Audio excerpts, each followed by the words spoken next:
We are here on behalf of the people of Gaza and for all oppressed peoples worldwide. We call on Ojai City Council to honor their word by accepting a full public comment session and vote on a ceasefire resolution in support of H.R. 786. We will not be silenced by the denial of public comments on non-agenda items on this day. Since October the 7th, 2023, over 30,000 Palestinian civilians have been killed, and thousands are being killed, imprisoned, wounded, displaced each day of our inaction. We are directly tied to this war as a city that gets nearly half of our funding from the Crown family, the founders and owners of General Dynamics, the weapons company that sells the bombs being dropped on the people of Gaza.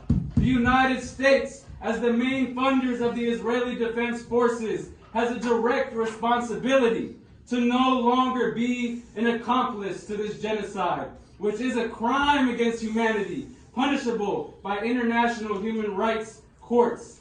On December 20th, 2023, our public comment session was cut short due to an unlawful disruption from audience members opposing the resolution. When the first local Palestinian woman was permitted to speak for an extended period of time by the council, her speech was cut short by belligerent and disruptive audience members. Rather than calling the meeting to order, the council members and city officials left in concern for their own safety and returned to disband the meeting. There was no accountability taken for the disruptive audience members. There was no security presence as required in City Hall meetings, and the council members instead took it upon themselves to indicate that the ceasefire resolution itself was sowing seeds of division amongst the Ojai community. As a result, over 40 people in attendance were silenced and unable to make public comments on the agenda item, many of whom represent the local Arab community. In addition, those who attend the meeting on the night of December 20th in support of the ceasefire resolution received physical threats of violence by 2 audience members who were opposed to the resolution. One of those audience members is an owner of a combat weapons company and concealed gun carry license business. This person actively threatened 2 women in the back of the public comment seating section and labeled all resolution supporters as their sworn enemy. One of the women who received these threats, a Chumash woman, spoke to a city official who, instead of addressing the threats, acted in an aggressive and condescending manner, and no action was taken.